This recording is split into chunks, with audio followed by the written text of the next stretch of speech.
Good evening, ladies and gentlemen, and welcome to the 703rd edition of the Feuerstein's Fire American Soccer Show. I'm your host, Daniel Feuerstein. I'll give you American perspective, our clubs, leagues, players, national team, and other fabulous moments. Get your daily reading from me and other writers over at Beyond the 90, at beyondthe90.substack.com, and locally over at baddogsports.com for New York City soccer. Yes, ladies and gentlemen, the chat room is open on YouTube. Please come in, discuss amongst yourselves if you like. If you have a question for me, I try to answer to the best of my abilities. And please don't forget to subscribe on YouTube and to get your daily American soccer content from myself and then my other guests that I invite to this show. And of course, for you to learn and hopefully understand what's very important here. And if I can just say this about what we saw last weekend in the United Soccer Leagues, the USL Championship League, the final match, the championship match between FC Tulsa and the Pittsburgh Riverhounds was just tremendous. We all know that the playoffs, sometimes it can be straightforward, sometimes you get a wild card. And if you really think about it, we had two wild cards in this playoff run. The team that came out of nowhere in the Western Conference was FC Tulsa. The team that came out of nowhere in the Eastern Conference, the Pittsburgh Riverhounds. After everything that's gone on in the Keystone City, the Steel City, in the Keystone State. The Riverhounds, after everything that happened between the club and Bob Lilly for interim head coach Rob Vincent taking over, and to put the Riverhounds on an unprojected run was just unbelievable. To see them put themselves in that position was unreal. But at the same time, FC Tulsa, they put themselves in an unbelievable position too. When you lose your starting goalkeeper and your backup goalkeeper to injury, and out of the blue, he comes in, Tyler Derrick, and puts on a clinic. All I can say to you is this, is that these two teams were destined to make the final. And at the same time, what a final it was. Now, granted, there were no goals in regulation. There were no goals in extra time. But the way they played and the way they performed and the way they showed everyone why the second division of American soccer is thriving and it's exciting. This is why this show is here. This show is not just Major League Soccer. It is anything and everything involving the game. From the top league to the second division to the third division to the amateurs, the short season league, and even the regional leagues. This is why I love talking about what goes on below MLS, because there are other leagues and other clubs that deserve the spotlight that they get. If we do not talk about what goes on below MLS, then what's the point? At the same time, you know, as much as I love the US Open Cup, and as much as I want to see cup sets happen, the truth is there are other games going on in league play that are just as important as what goes on in MLS. This is why I love talking about the league. This is why I love talking about everything that goes on. This is why this was probably one of the best finals in USL Championship we've ever had. Because we had two clubs, one the East, one the West. We had no idea what they were doing, no idea where they were going. You expected them to fall, and they didn't.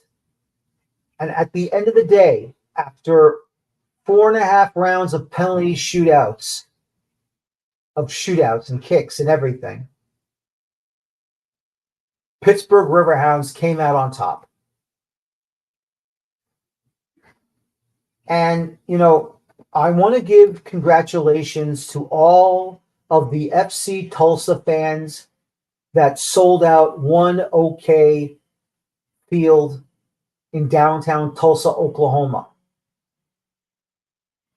What they showed in Oklahoma, and especially in Tulsa, the sport is loved over there. And with the return, hopefully very soon, of Oklahoma City Energy, and of course, recently just put out by the USL, brand new stadium renderings to build that soccer-specific stadium that they need. To me, it sounds like the state of Oklahoma is having a resurgence for the game. And let me also say this. As great as a home field advantage it has been for FC Tulsa, I think it's time for them to also build a soccer-specific stadium for themselves. I personally do not care the capacity. I do not care about how big it will be. All I care about is the stadium is made for the game. They build the stadium made for the game. Because as great of a home field advantage as one OK field has been, and of course they share it with the Tulsa Drillers and AAA baseball, it's time to get out of the ballparks. It's time to get out of the athletic fields. It's time to get away from that. And I understand when Knoxville plays in a minor league baseball stadium with the Tennessee Smokies, and that's a permanent thing for them, unfortunately. But I truly believe, it's time to get out of the minor league stadiums, out of the minor league baseball stadiums, get out of the stadiums that are meant for the other games in North America, whether it be baseball, American football, track and field, however you want to do it. It's time to get out of those stadiums. It's time to build soccer stadiums for the game in this country. And when we do, it will be marvelous. It will be miraculous. And that means, and it tells not just within our country, but it tells the rest of the world, the United States takes this game seriously. That's why we got to keep fighting. We got to keep screaming and yelling. But with reason, why this game matters in this country, in the United States of America. If we are to win that little golden trophy next summer, it's not just sending our top players to Europe or some of the best leagues in the world. It's also about a foundation in this country that says we are here, we've been here, and we will continue to fight here. Because if we do not have domestic soccer, domestic football improve, and so far it has been improving, but we're still a bit behind. When we get all our ducks in a row, everything will come together and we will finally move ahead. Everything has to come, and it has to come the right way. This is why I believe patience and time is on our side. Too many times, fans are demanding we make these changes now, do it now, which, listen, I agree. I do agree we have to make these changes. But we are in a different trajectory than what goes on with the status quo in Europe and in South America, in Africa, in Asia, and everywhere else around the world. But if we can be a little bit more patient, and if the powers that be listens to us and actually hears us, these changes can come to fruition, and this game will be stronger and better. This is not a narrative. This is not getting clicks. This is to tell all of you, we are going to get there. We're going to have to do it our way. If it means it's going to be a bit more painful than normal, then yes, it will. But hopefully, it looks like the tide is turning. And hopefully we'll have more people understanding we have to be like the rest of the world. So as we go ahead and move forward here on tonight's show, my first guest tonight could not come on live, unfortunately, because, of course, he is Mr. Everything in American soccer, whether it be MLS, USL, Open Cup, CONCACAF, college soccer. He joined me this afternoon to interview him for his segment. He is the USL Soccer Analyst, MLS Season Pass Analyst on Apple TV, the one and only Devon Kerr. And here's that interview right now. Back to the American Soccer Show, everybody. Daniel Feuerstein here. We're reviewing the 2025 USL Championship Final as the Pittsburgh Riverhounds in the penalty kick shootout knock off FC Tulsa 5-3 after a scoreless draw through regulation and extra time. As always, I am joined by the man, the myth, and the legend. He is the best of the United Soccer Leagues, as well as MLS Season Pass on Apple TV, Devon Kerr. Devon, you know, to me, this was probably a final that I don't think anyone expected.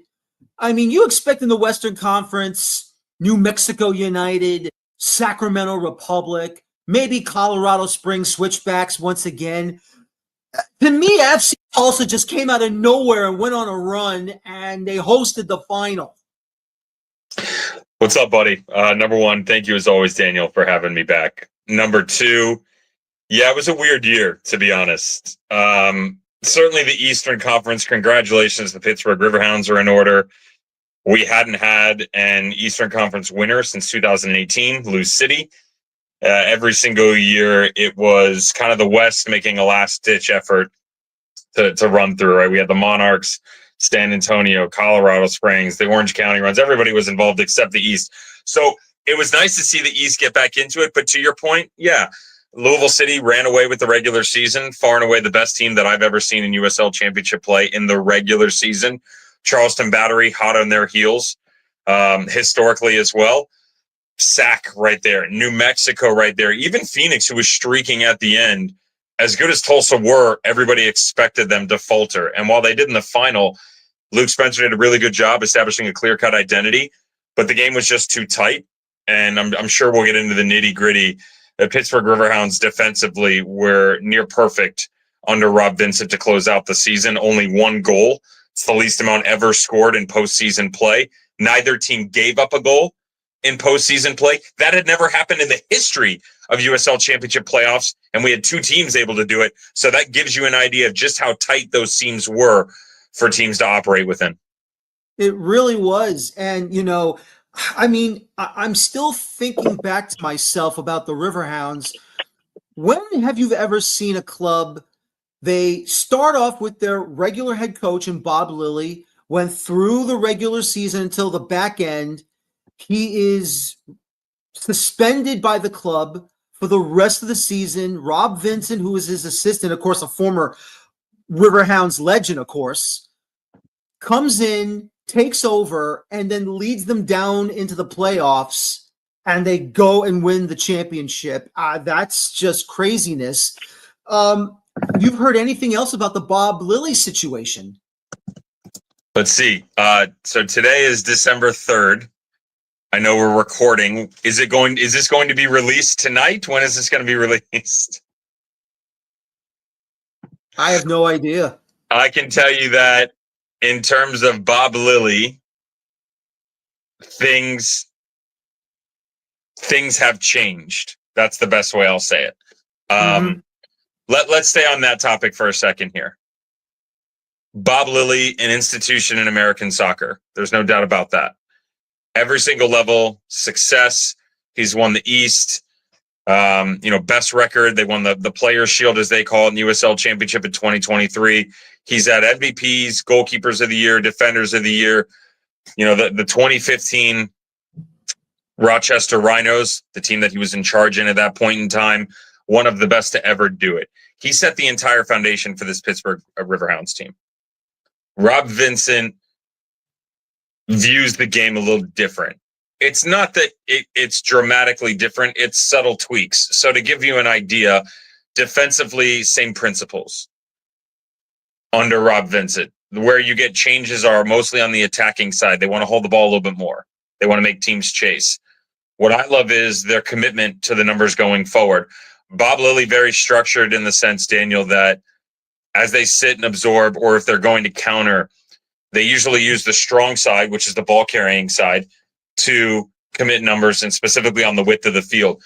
The opposite side of the field, the weak side, will then hold back. So you don't have the same sort of balance. You kind of have to work in tandem, and you have to you isolate yourself on the attacking side to the width, and really what is the secondary third. You don't have the backside support. Rob Vincent gives you a lot more freedom to go forward. So that's why you saw every single major metric under Rob Vincent in the 7 games that he was at the helm as head coach of the Pittsburgh Riverhounds. Acting head coach is the way that they phrase it. All those metrics went up, attacking wise. Shots on target, possession, entries into the final third, entries into the 18. These all took a step up. Defensively, they started to shut their opponents down more frequently, which is crazy because they were already one of the best defensive teams in the league. Their shots on target that they were giving up, their amount of entries into the final third, the XG against, all favored them and was unfavorable for their opponents in these matches. Bob Lilly, it seems like the future with the Riverhounds is extremely uncertain. And I can tell you that things have changed. Now, whether the press release comes out between when you and I talk or not, that's a different conversation about what direction they're going to go, whether he's staying, whether his role is changing, or whether he's departing the club. I would be quick to mention that the idea of someone taking over mid-season, ironically, we've actually seen it twice since the last Eastern Conference team won a title. So that was the 2018 Lou City team.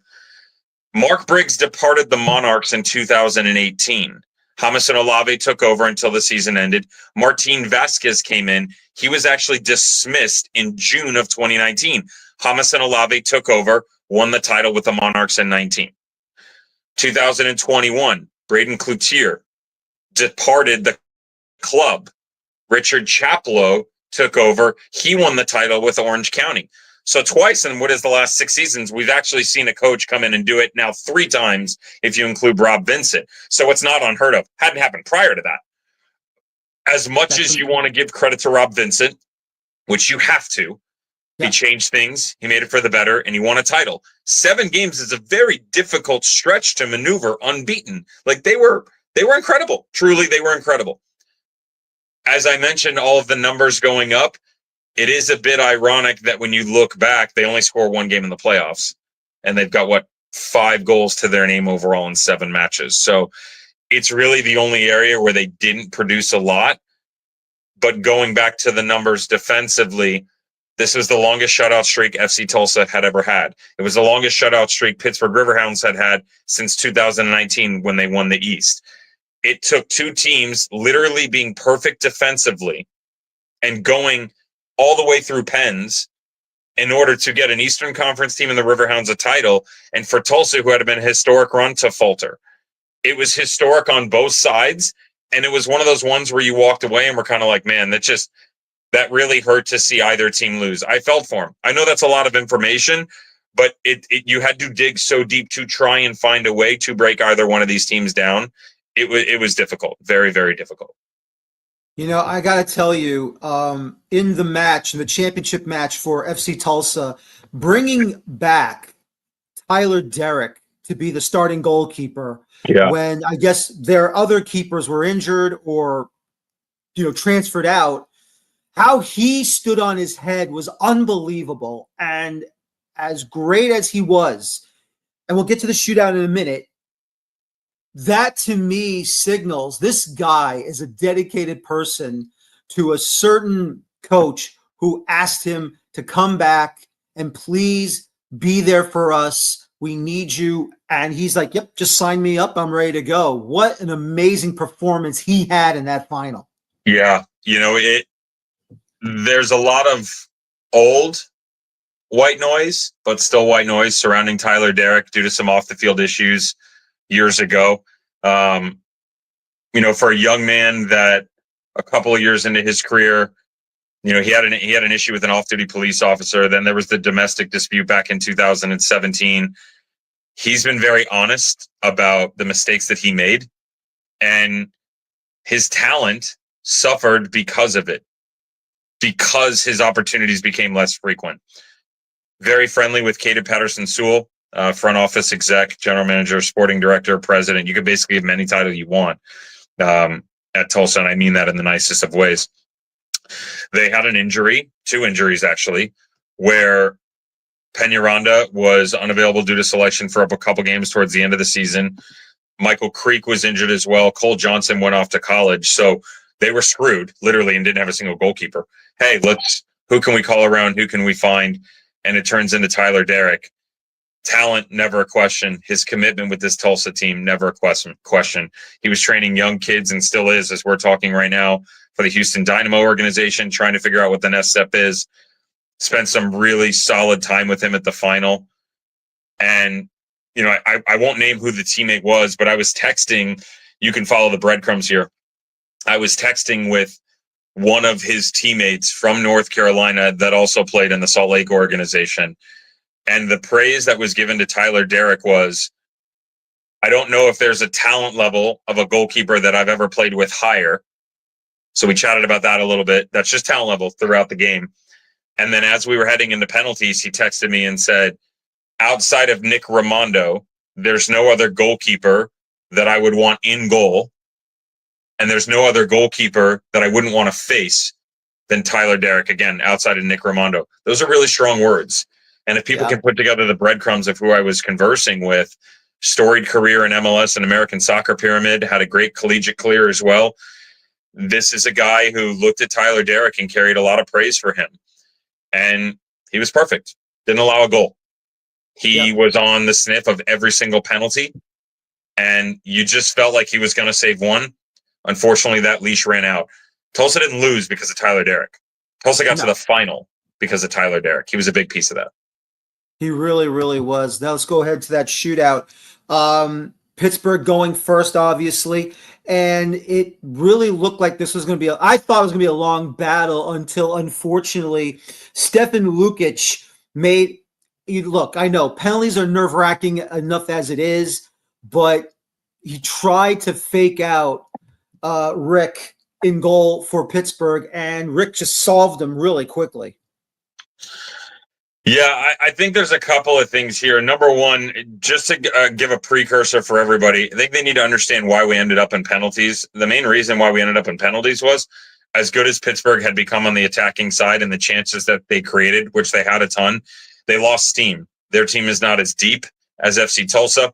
FC Tulsa had to carry more of the brunt of possession. The reason I bring that up is, in the 33 previous games in USL Championship play, regular and postseason, when Tulsa didn't have the ball the majority of the time, 51-49, however you break that down, they were 14-2-8.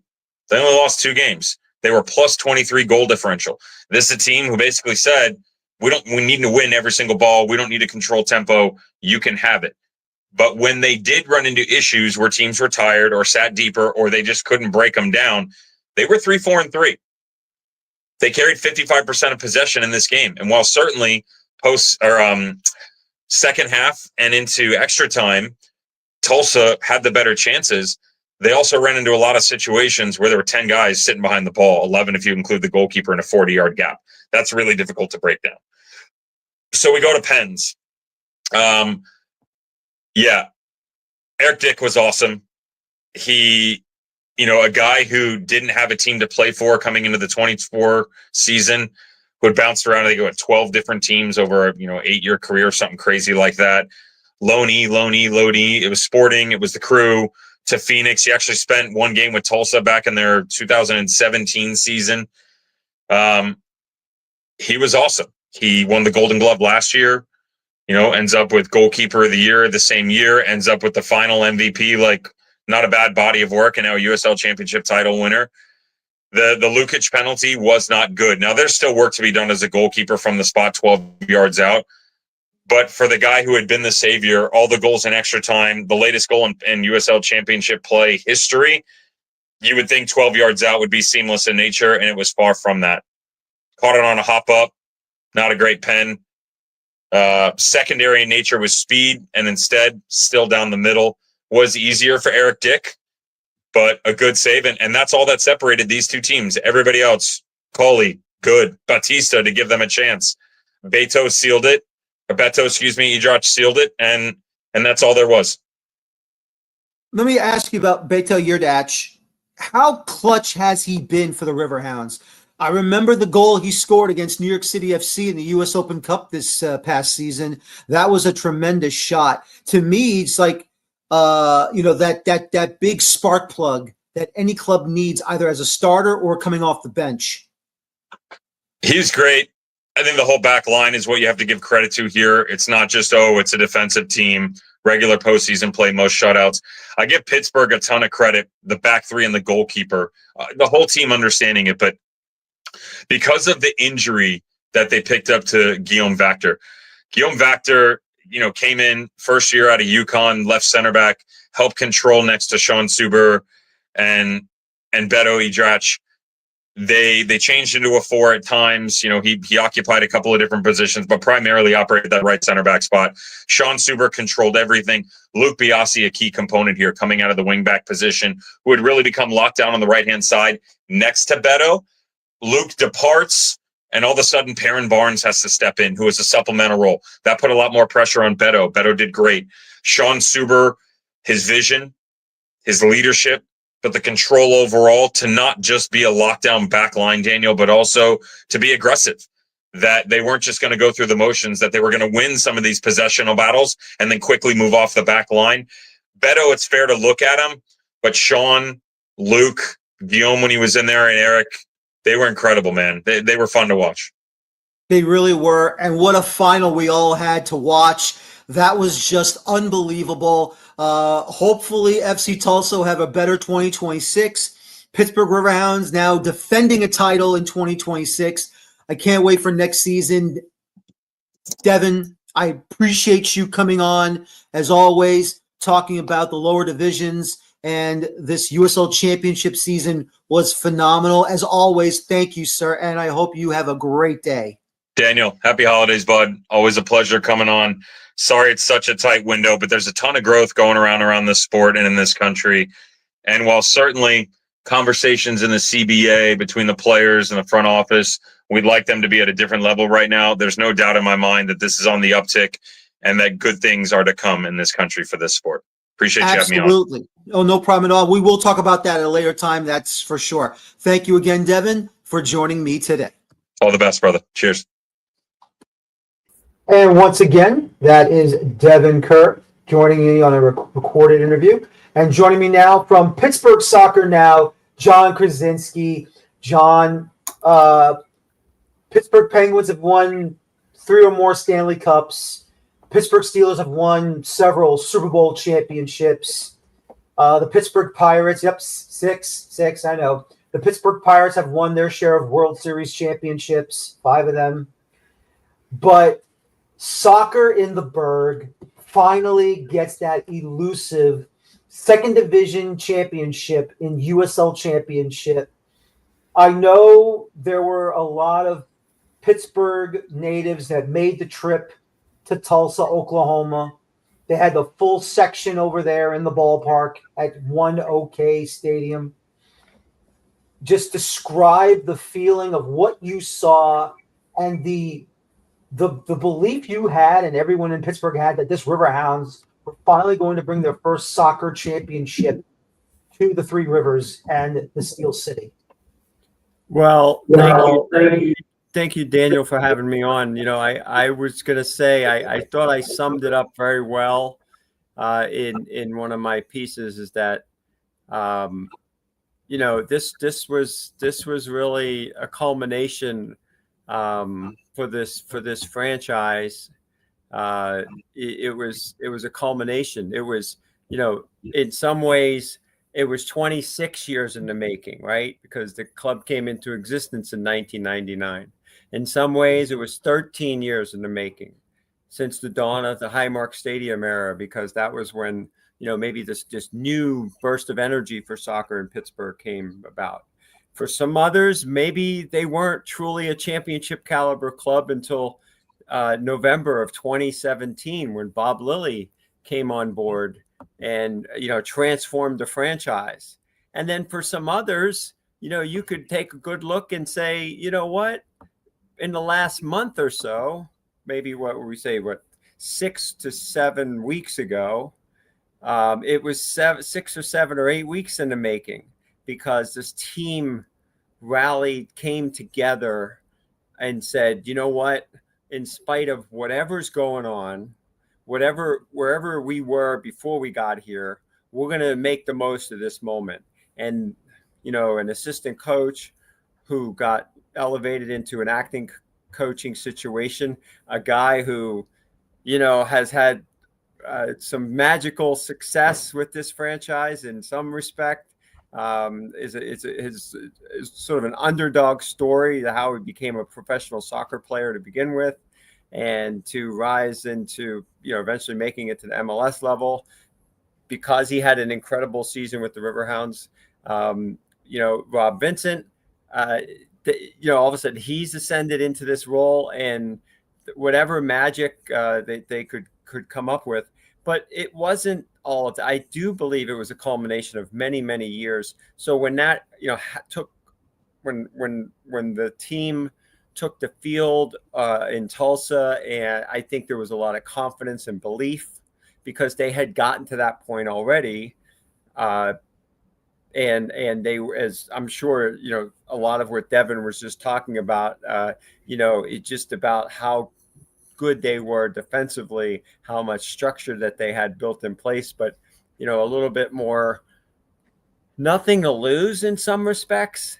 And I think, a combination of all of that, outstanding play from veteran leader like, Eric Dick in goal, and you cannot underestimate the leadership of the captain, Danny Griffin, Robbie Mertz, the two, I've labeled them as pillars of the team for the past 5, 6, 7 years.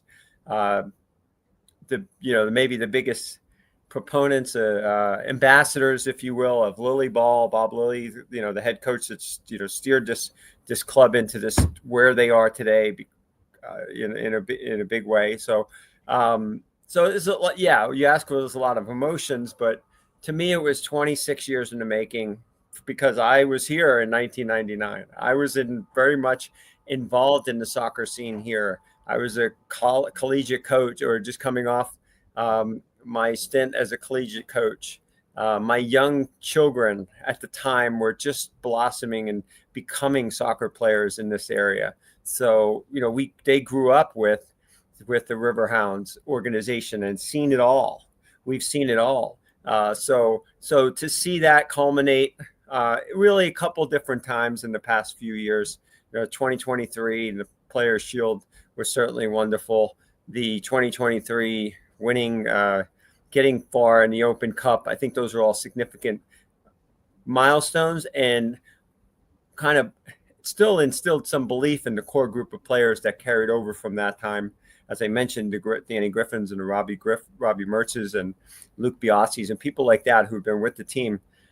That carried over into the fact is last year they were sitting almost at the very bottom of the standings and still pulled out a 14, I think in the last 15 games, I think they only lost one time. There's just a certain level of like, no matter how low it can get for this group, there is a confidence and a belief. And again, they did it again this year under completely, different circumstances. But again, to be in Tulsa and to see that happen, yes, it's. I think the fan base, the diehard loyal fan base, this was their reward. This was, and you mentioned the Steel Army did travel well. There were additional Riverhounds fans who went on their own, even in addition to the Steel Armies. I think the bus, they had a little bit more than 50 or whatever, something around there, a core group there. But there were more fans there from Pittsburgh as well that I know about.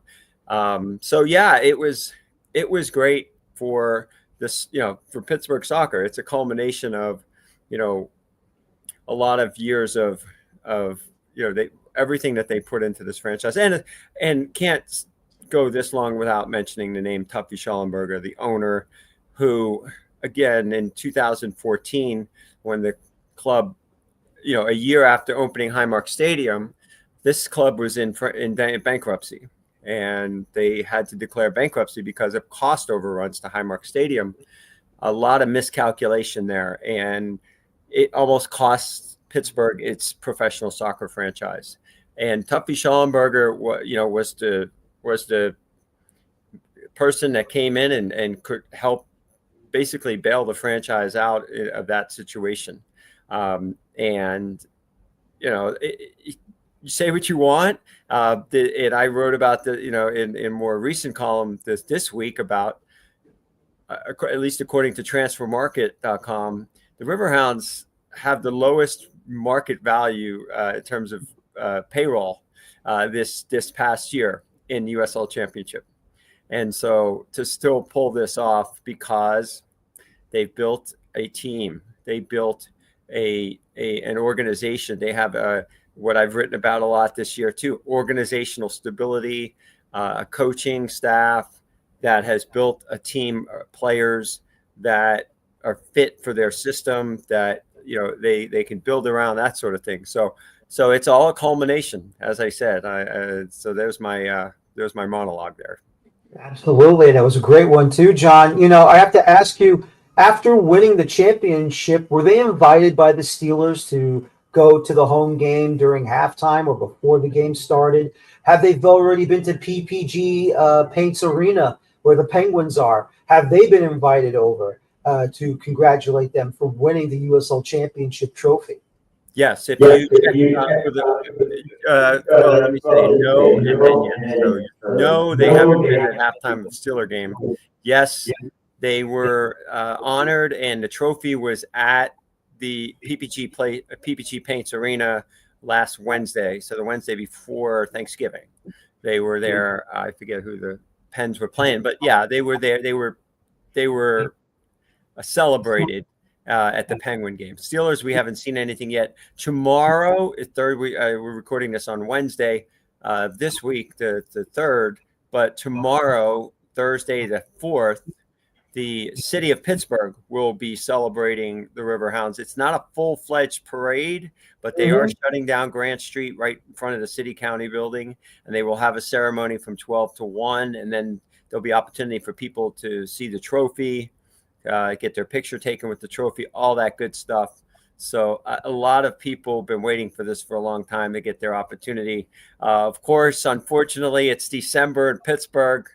So we're looking at, high 20s, I think. But I've sat out a few ticker tape parades in my time in New York City. So I certainly can relate to those winter ones, thinking about the Giants ticker tape parade that I've been to. But it's nicer when maybe the hockey team wins, or the basketball team, or the baseball team wins. The weather's usually not as cold, but but it is what it is. And I think people are just going to be super excited, jazzed up to be down at City County building. Let's not worry about the future. Obviously, we all know about the expansion for Highmark Stadium when they do create the first division league in USL. But now that this championship has been won, does that increase the marketability of the Riverhounds in the city of Pittsburgh? That's a really good question. Actually,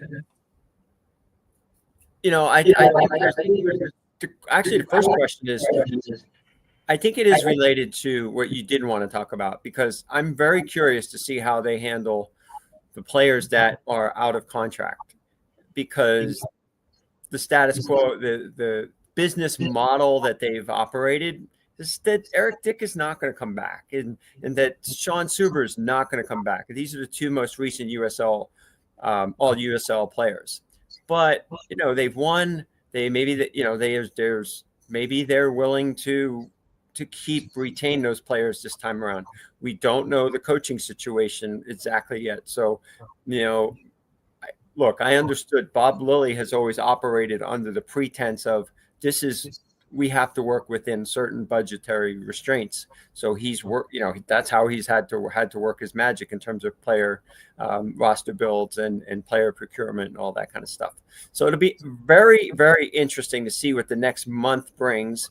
Again, I know I caught the tail end of what you and Devon were talking about, and too, who knows what the collective bargaining agreement may or may not affect the signing. But in terms of marketability in Pittsburgh, this can only add, the value to the franchise. And it's also going to help because the franchise, the Hounds, have a desire to be in that Division One, being in that conversation as one of the USL Division One franchises when they, what they anticipate kicking off, I guess, in 2028, with also the Highmark Stadium expansion planned to go to close to 15,000 or right at 15,000 from where they are now, which is a little more. It's 5 officially as a sellout. The crowd at the Eastern Conference Final was over 6,700, jam packed in there. I think Tuffy Schellenberger would try to get everybody he could within the legal, staying within the fire codes, if you will. So, but yeah, I mean, I think all of this clearly adds value. The attendance has been great the last 2.5, 3 years. It's topped out at around that a little bit over 5,000 a game. And that includes some of those, April, May, June, when they're not quite, filling the stand. So yeah, a lot of momentum. It's a franchise that I think has got more eyeballs now on it within the city. I think there's always going to be a challenge. I think all soccer franchises, even in Major League Soccer markets, MLS markets, have still struggle, here and there with the most mainstream and maybe even non-soccer fans to get the attention. But this can only help. Exactly. And it's wonderful to see, and it's great to watch. As you said, Eric Dick, your goalkeeper, what an amazing match he had, and especially in the shootout. Obviously, and I'm going to put it up here right now. Excuse my little mistake, though, so don't worry about it. But, Stefan Lukic, I don't know how he messed up that penalty.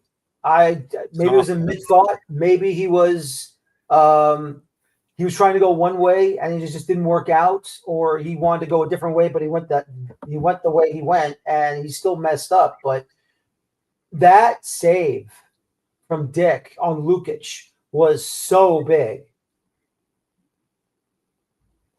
Yeah, I mean, well, if you look at this was the third penalty kick shootout out of 4 playoff matches. They were certainly feeling confident going into it, and I think Devon and Mike Watts in the telecast noted that a couple of the Tulsa players looked a little bit more. I guess I would use the word nervous, but definitely they could feel the moment maybe a little bit more. At least that's the kind of sense I got just looking at the body language and everything. Of course, Bertrand Jacquesson got things started off for the Hounds. It's that first one is always maybe the most important to get things going. But I thought that Tulsa looked a little tighter, I guess, if you will. I think they looked a little tighter, but the Hounds had been, and Eric Dick, I think you have to look at, I guess it was the first PK shootout when they beat Hartford, and he made the first save of the first kick and the first penalty kick shootout. And that sort of set the tone for that shootout and even for the rest to come, because I think mentally, I think he was at an advantage against a lot of the shooters, although, a lot of the shooters did well. And I'll give credit to Tulsa's keeper, because I think the first three shots he was on, just the shots were great. They were the pace of each shot, whether it was Bertond's first one that went low, Robbie Mertz just sort of hugged the middle, kind of like right in the line drive middle area of the left post. It was so close. And of course, Chase Boone, I mean, he hits the top corner and it goes in, like it just bangs in. Like that's when maybe this is a team of destiny that keeper's guessing correctly each time, but and each time the Hounds still kind of just smashed it through. So yeah, they were feeling it. I think they had a lot of confidence in when they got into those penalty kick shootouts. No, he really did. I gotta say though, Beto Yurdach, he's a special player. I remember him in the Open Cup match against NYCFC, right? The big extra time goal that got them through to the next round. To me, he's that spark plug. I think they've been missing the Riverhounds, I think, since Albert Dikwa left for Rhode Island. Yeah. Well, I think Augie Williams this year was a little bit maybe misunderstood by some fellow members of the media here in Pittsburgh. I think there were some critics. There were definitely fans who were critical that 9 goals this year it wasn't enough, and he was at different points in the season where he went through these lulls where he didn't score much, especially early on. So I do think he did just about everything else very well. He was a good two-way forward, a forward that, in a Bob Lilly system, it's very important that you're covering a lot of ground, that you're pressing constantly. You're sometimes having to come back to the ball to, extend possession, draw defenders. Augie Williams did a lot of the dirty work this year as a forward. And that, freed things up a little bit here and there. I mean, the Hounds, though, in terms of being what they wanted to do is always tilt the field and play in their attacking half of the field. Whether they scored a lot of goals, that's another question. But they did like to dictate terms, and through the playoffs, it's interesting. They pretty much did that until the second half in Tulsa. And in the second half in Tulsa, you could feel the match swing, and Tulsa was, you could see them pushing, but the Hounds had plenty of confidence under pressure, and they give them a lot of credit. Under pressure, they handled it really well. It really did. That's what we're going to say, see about this team. They were championship ready because they handled all these pressure moments. No, they really did. And it was just fantastic to see that happen. And just happy for everyone in Pittsburgh that's a Riverhounds fan, how they celebrated, how they achieved this humongous victory all the way in Tulsa, Oklahoma. What did you make of FC Tulsa's performance in this match? Yeah, they I thought they did what they wanted to do. I think that they have been a slow starting team, so the first half wasn't a shock. In the second half, they stepped things up.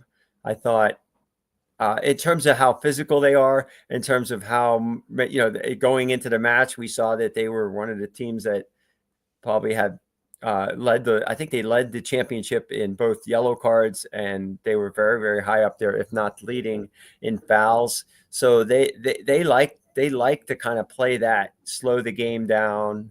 We'll force you to take set pieces from maybe not too close range. And there were different moments where it was very physical. You could see towards the end of the second half, the Hounds were having a little bit of trouble with their footing on the grass baseball field surface. I think there was some issues there. But overall, though, I thought Tulsa was, they were pretty strong. I thought, in terms of being able to, they didn't care as much about possession most of the season, but they did towards the end of the match start to tilt and even having a lot more of the ball. But the Hounds bunkered in very well. I thought they handled it. They handled it pretty well. And then, of course, Eric Dick. I thought Tulsa had a few good, really quality moments there. I think Lukic had I think it was the header Dick made the save on at stoppage time, in extra time. I think there's moments. They had their moments. They just couldn't capitalize, and I think Luke Spencer said that after the match. He said, I think he was somewhat happy with his team's performance, but he just tipped his cap to the Riverhounds because they withstood a lot of the pressure. So, did you make the trip to Tulsa, or did anyone from Pittsburgh Soccer Now make the trip to Tulsa at all to capture all the glory and get to the locker room? Well, we didn't have anybody from Pittsburgh. We had a Tulsa-based reporter who did our match. I mean, he did our live. We were very fortunate because we were able to get on the field interviews right after in the moment, in the emotions, capturing Eric Dick and Danny Griffin and Robbie Vincent. And everyone's just reactions immediately after the match. So I think that really we caught. I think kudos to John Trecina in Tulsa who did an outstanding job on field reporting. Really captured the emotion of the moment and the humility too of the players. And Eric Dick was lost for words. As were most of the other players. And I think that was wonderful. So Pittsburgh Soccer Now, it was nice is that both on our social media and also on our website, a lot of the championship interviews, and we've captured a lot of really great stuff. So, yeah, it was good stuff. And honestly, it was a magical run at home. I mean, to have 3 straight home playoff matches, this was, like I said, they were playing with house money, and I think they went out and they didn't want to lose. They had a lot of confidence. But yeah, that was something for the fans, for the city, for the Highmarks. It was just a fantastic run of 3 home matches, and we had a blast. We all had a blast covering it. We were all exhausted. I was absolutely exhausted after the Eastern Conference Final. In a way, I'll be honest, like that probably led in one of the reasons why I didn't travel. I was like, I was spent. I was like, you know what? I've got this. I can hire a reporter and have somebody out there. And some of us were real tired, but yeah, and plus it's peak soccer season, with everything else going on. So, but yeah, it was amazing. The whole experience of watching and covering this team through this experience was really fantastic. So who hosted the shindig afterwards? Was it a late brunch or an early dinner? What was it, John? What, after the win? After the championship game? After winning the championship. You know what? I'm with Pittsburgh Soccer Now. You got to realize I'm working around the clock for Pittsburgh soccer fans. Steel City FC was playing an Open Cup match, qualifying match at 5:00 that day, Eastern time. We had to keep tabs on that. And then at 8:00 at night, Sarah Shapansky, North Allegheny, Pitt grad, is playing in the NWSL final. So it didn't end after the Riverhounds. We were having fun with it. But no, that night I took it easy, but you better believe we did do, and we're going to be doing some other things. We're going to actually be doing our own podcast with some of the players, and it's at a live location. It's going to be a lot of fun next week. So yeah, we're doing a lot of fun stuff with this, and we're enjoying it for sure. No, absolutely. I'm glad for you. I'm glad for everyone at Pittsburgh Soccer Now. I know how hard you guys work getting the stories done, your photographers, getting the pictures, just making everyone know you are documenting anything and everything that goes on in the city of Pittsburgh and the surrounding area. It's just been, a whirlwind. And I'll admit, I was saying to Devon in the interview, I was shocked that Pittsburgh survived all the way to the final. Not saying that I expected them to fall, but with the changes that was made with the coaching situation, if there was going to be an issue, you would think it might have popped up, maybe not after the opening round of the playoffs, but maybe the second round.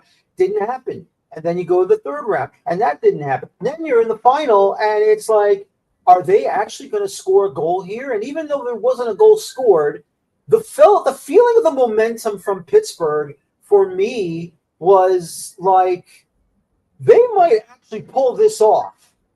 They may sneak in a goal and pull this off. Yeah. I give all the credit to Danny Griffin and the leadership of this group, because you got to keep it together somehow, right? You got to and they did. They always had this certain level of confidence that no matter what, regardless. I mean, I think the coaching staff came together. I think that everyone there understood what was at stake, but they also understood the players. The players understood the coaches. Everyone had a good understanding of each other. It's interesting. Somewhere along the lines, these gentlemen are going to be. People will want to know from a business point of view, like, how do you make it work when you lose this manager and an acting manager steps in, and what do you do when your boss is not there? I honestly think, in terms of we could all learn a little something from what they've accomplished. This group, I think it's pretty impressive. Even in all those of us in work and everyday lives in the business world, whatever it is we're doing, dealing with adversity, they still did. The one quote that stood out to me, Rob Vincent, was right after he became acting head coach, was, you know what, we're just going to go about our business. We're going to deal with this one day at a time, one practice at a time. And I think when I interviewed with you before on this, this was all pretty fresh, but Rob Vincent's calm demeanor, his the way he goes about his business has always been very methodical and never too high, never too low. And I think that was something that helped steer the ship in a very positive way during what could have become a tumultuous time, but it wasn't. They seized the moment. It really did. And once again, the Riverhounds are the 2025 United Soccer League Championship League winners, defeating FC Tulsa 5-3 in the penalty kick shootout after a scoreless draw in regulation and extra time. John, as always, I appreciate your time. Congratulations again. Congratulations to everyone in Pittsburgh, Pennsylvania.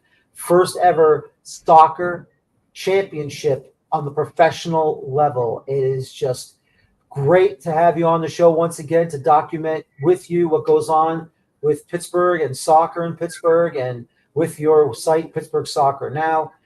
Enjoy the off season as much as you can on the USL level, and hope to have you back on very soon. We'll see what happens with this union situation. Hopefully they will come to an agreement, but we will see. And once again, enjoy the celebrations. All right, Daniel, thanks for having me on. Again, Pittsburgh is a soccer town, as we say here in Pittsburgh. Soccer town. Soccer town. That's pretty cool. I like that. I'll use that next time. Thanks a lot, John. You have a good night. All right. Have a good night. Thanks. It's John Krysinsky, Pittsburgh Soccer Now, as once again the Pittsburgh Riverhounds defeating FC Tulsa in the penalty kick shootout 5-3 after a scoreless draw through regulation and extra time. Yes, we will talk about the union situation between the players in the league, and we will continue to do so here on the 46 Fire American Soccer Show at another time. Well, I want to thank my guests tonight, of course, Devon Kerr, MLS and USL Analyst, John Krysinsky once again from Pittsburgh Soccer Now. My name is Daniel Feuerstein. Thank you very much for watching me tonight. Join me next week. We'll review the 2025 MLS Cup Final with Peter Brown of Football Miami TV and Michael McCall from Away from the Numbers in Vancouver, British Columbia. Once again, my name is Daniel Feuerstein. Thank you very much for watching me tonight. Don't forget once again to subscribe to the show. And as always, to all of you American soccer fans, please, please, please, please, please enjoy your football. Thank you. Take care. So long. And have a good night. And bye-bye for now. Have a good night, everybody.